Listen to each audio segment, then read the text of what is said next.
Seigneur notre Dieu, ouvre nos oreilles pour que nous écoutions ta parole. Ouvre nos yeux pour que nous en découvrions la lumière, ouvre nos cœurs pour que nous la recevions. Quand nous ne comprenons pas, donne-nous de rester en chemin. Quand nous doutons, aide-nous à garder confiance. Et par ton esprit, apprends-nous à construire ensemble, à faire grandir la vie autour de nous, à aimer comme toi tu nous aimes. Que ta parole nous fasse vivre aujourd'hui, ici et maintenant. Amen. En ces jours-là, comme les disciples se multipliaient, les gens de la langue grecque se mirent à maugréer contre les gens de langue hébraïque, parce que leurs veuves étaient négligées dans le service quotidien. Les 12 convoquèrent alors la multitude des disciples et dirent : « Il ne convient pas que nous délaissions la parole de Dieu pour servir aux tables. Choisissez plutôt parmi vous, frères, 7 hommes de qui l'on rende un bon témoignage, remplis d'esprit et de sagesse, et nous les chargerons de tout cela. Quant à nous, nous nous consacrerons assidûment à la prière et au service de la parole. » Ce discours plut à la multitude. Ils choisirent Étienne, homme plein de foi et d'Esprit Saint, Philippe, Procore, Nicanor, Timon, Parménas et Nicolas, prosélytes d'Antioche. Ils les présentèrent aux apôtres qui, après avoir prié, leur imposèrent les mains. La parole de Dieu se répandait, le nombre des disciples se multipliait rapidement à Jérusalem, et une grande foule de prêtres obéissait à la foi. Que votre cœur ne se trouble pas. Mettez votre foi en Dieu, mettez aussi votre foi en moi. Il y a beaucoup de demeures dans la maison de mon Père, sinon, vous aurais-je dit que je vais vous préparer une place.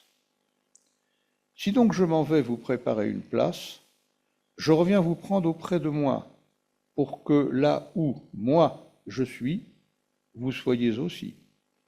Et là où moi je vais, vous en savez le chemin. Thomas lui dit : Seigneur, je ne sais pas bien manipuler la tablette, pardon. Thomas lui dit : Seigneur, nous ne savons pas où tu vas, comment saurions-nous le chemin ? Jésus lui dit : c'est moi qui suis le chemin, la vérité et la vie. Personne ne vient au Père sinon par moi. Si vous me connaissez, vous connaîtrez aussi mon Père. Et dès maintenant, vous le connaissez et vous l'avez vu.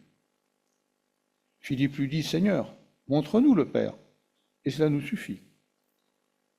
Jésus lui dit : il y a si longtemps que je suis avec vous, et tu ne me connais pas, Philippe ? Celui qui m'a vu a vu le Père. Comment peux-tu dire, toi, montre-nous le Père ?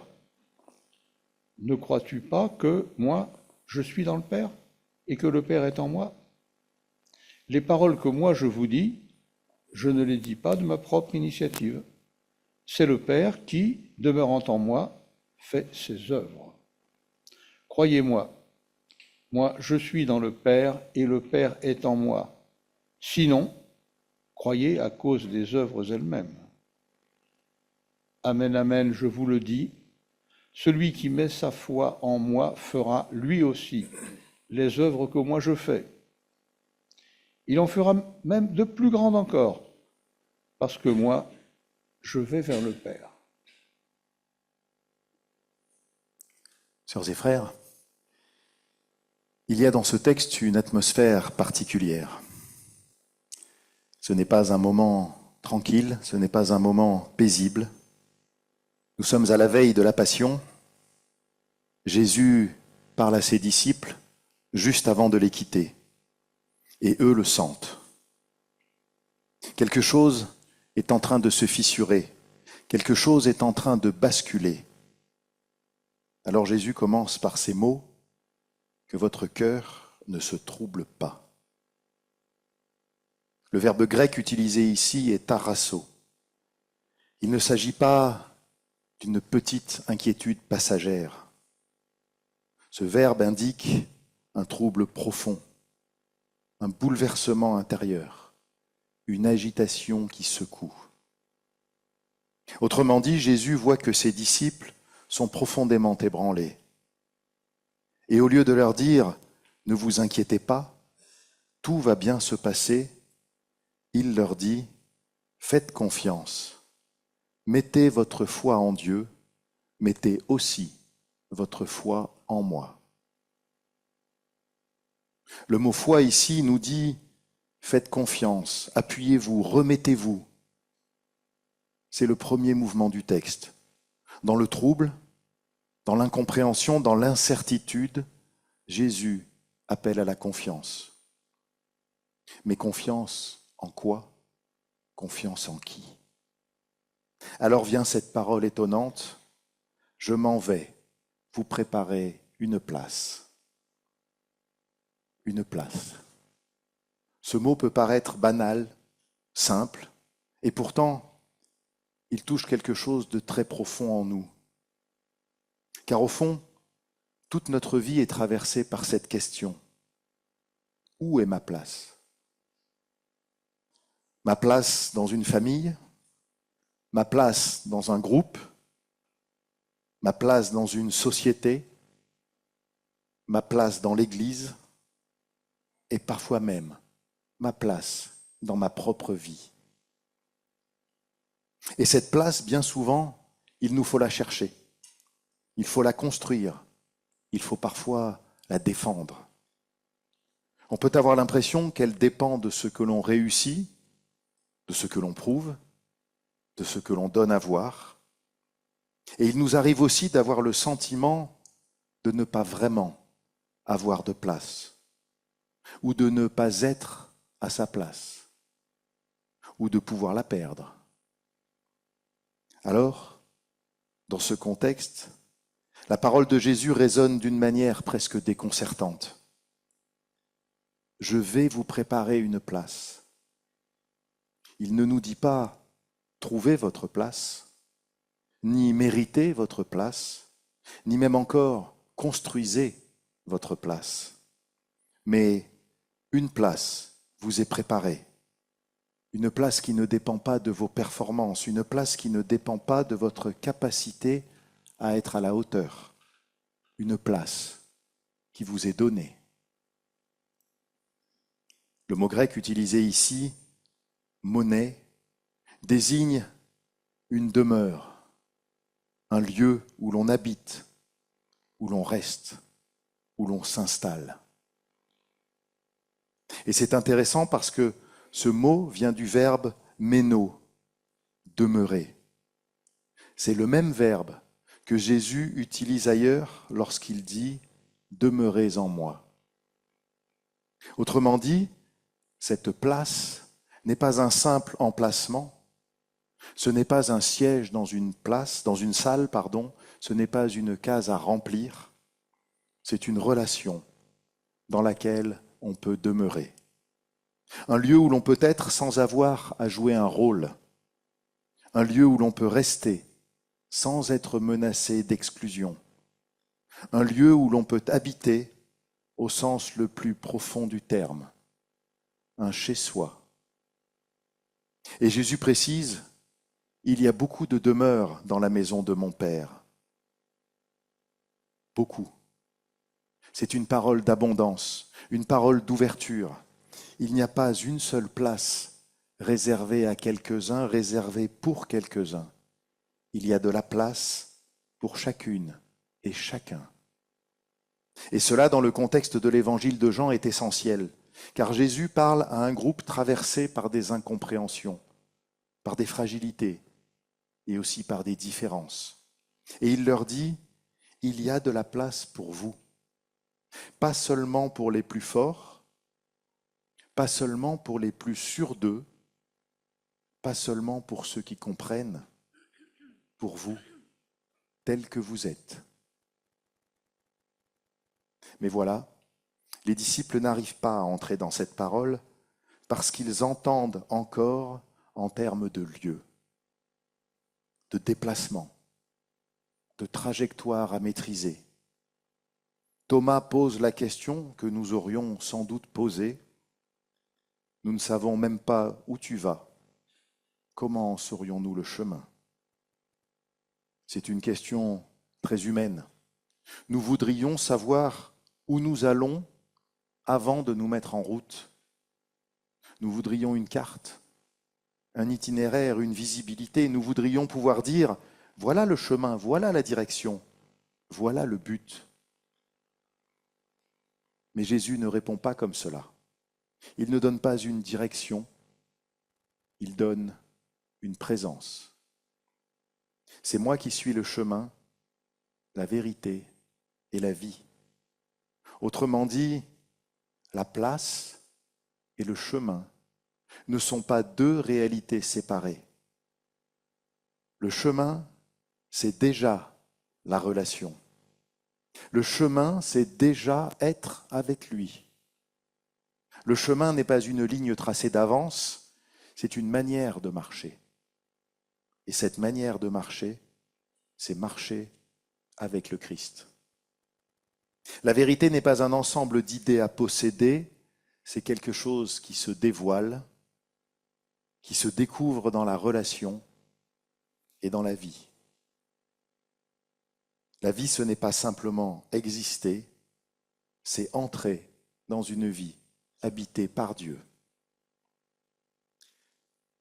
Alors oui, cela demande un déplacement intérieur considérable, parce que nous passons d'une logique de maîtrise à une logique de confiance, d'une logique de contrôle à une logique de relation. Nous passons de « je veux savoir où je vais » à « je fais confiance à celui avec qui je marche ». Et cela n'est pas naturel. Cela peut nous déstabiliser. Parce que suivre un chemin que l'on ne maîtrise pas, accepter de ne pas tout comprendre, faire confiance à quelqu'un plutôt qu'à un plan, cela nous met dans une forme de vulnérabilité. Et c'est sans doute là que se joue notre foi. Non pas dans le fait d'avoir toutes les réponses, mais dans le fait de continuer à avancer, même quand tout n'est pas clair. Parce que nous faisons confiance à une présence. Une présence qui nous dit, tu as une place, tu es attendu, et je suis avec toi sur le chemin.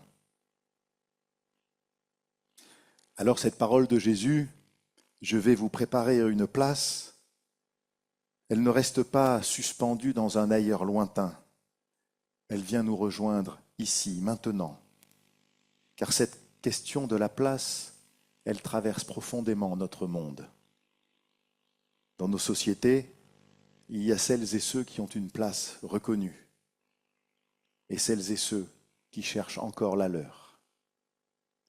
Il y a celles et ceux que l'on écoute et celles et ceux que l'on laisse au bord du chemin. Il y a celles et ceux qui se sentent légitimes et celles et ceux qui se demandent s'ils ont vraiment le droit d'être là. Et parfois cette question traverse aussi l'Église. Qui a sa place? Qui peut prendre la parole? Qui est vraiment accueilli? Qui reste à la porte, parfois sans que personne ne s'en rende compte? Le texte des Actes que nous avons entendu en est un écho très concret. Une communauté vivante, en croissance, mais traversée de tensions. Des veuves sont négligées, non pas par mauvaise volonté, mais parce que des différences culturelles et linguistiques créent une inégalité. Les gens de langue grecque ne sont pas entendus comme les autres. Et que fait l'Église? Elle ne nie pas le problème, elle ne le minimise pas, elle ne dit pas « tout va bien ». Elle écoute, elle reconnaît, elle ajuste, elle invente une manière nouvelle de faire place. Autrement dit, elle prend au sérieux cette parole du Christ. Faire Église, ce n'est pas simplement être ensemble, c'est apprendre concrètement à faire place, à élargir l'espace, à reconnaître celles et ceux qui sont moins visibles, à permettre à chacune et chacun d'habiter pleinement la communauté. Et peut-être que ce matin, avec la diversité des langues, des cultures, des sensibilités qui est la nôtre, nous recevons cette question. Comment faisons-nous place? Comment faisons-nous place à celles et ceux qui sont différents de nous? Comment faisons-nous place à celles et ceux qui n'ont pas les mêmes codes?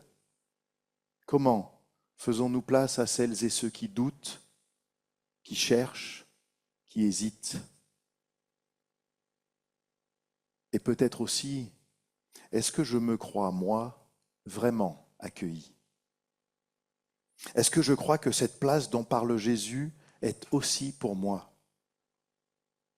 Car il y a parfois un décalage entre la parole entendue et la parole reçue. On peut entendre, il y a une place pour chacun, et continuer de penser intérieurement, oui, mais peut-être pas pour moi. Alors la promesse de Jésus devient presque une parole à accueillir jour après jour. Il y a une place pour toi. Pas ailleurs, pas ici, pas ailleurs, ici, pas plus tard, maintenant. Et c'est ici que la parole de Jésus va encore plus loin, car elle ne parle pas seulement d'une place préparée. Jésus nous parle d'une relation déjà à l'œuvre. Moi, je suis dans le Père, et le Père est en moi. Nous entrons ici dans ce que l'on pourrait appeler le cœur battant de l'évangile de Jean. Le verbe grec est encore une fois méno, demeurer. Ce verbe revient sans cesse chez Jean. Il dit quelque chose de très particulier. Demeurer, ce n'est pas simplement passer. Ce n'est pas simplement être là un instant. C'est habiter, rester. C'est s'inscrire dans une relation qui dure. Quand Jésus dit « Je suis dans le Père et le Père est en moi », il ne décrit pas une relation extérieure.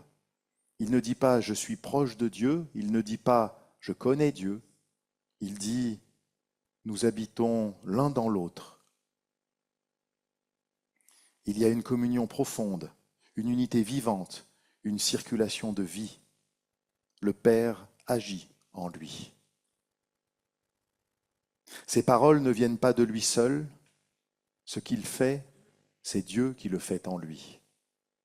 Autrement dit, en Jésus, Dieu se donne à voir, à entendre, à rencontrer, et cela, encore une fois, dépasse notre manière habituelle de penser. Car nous avons souvent tendance à chercher Dieu ailleurs, dans le ciel, dans le lointain, dans ce qui nous échappe. Et Jésus dit, regardez-moi, écoutez-moi, c'est là que Dieu se donne. Mais ce n'est pas tout, car cette demeure réciproque ne concerne pas seulement Jésus et le Père. Un peu plus loin, dans le même chapitre, Jésus dira « Demeurez en moi, comme moi en vous ». Autrement dit, ce mouvement de relation nous est ouvert. Nous ne sommes pas simplement spectateurs de cette communion, nous y sommes appelés.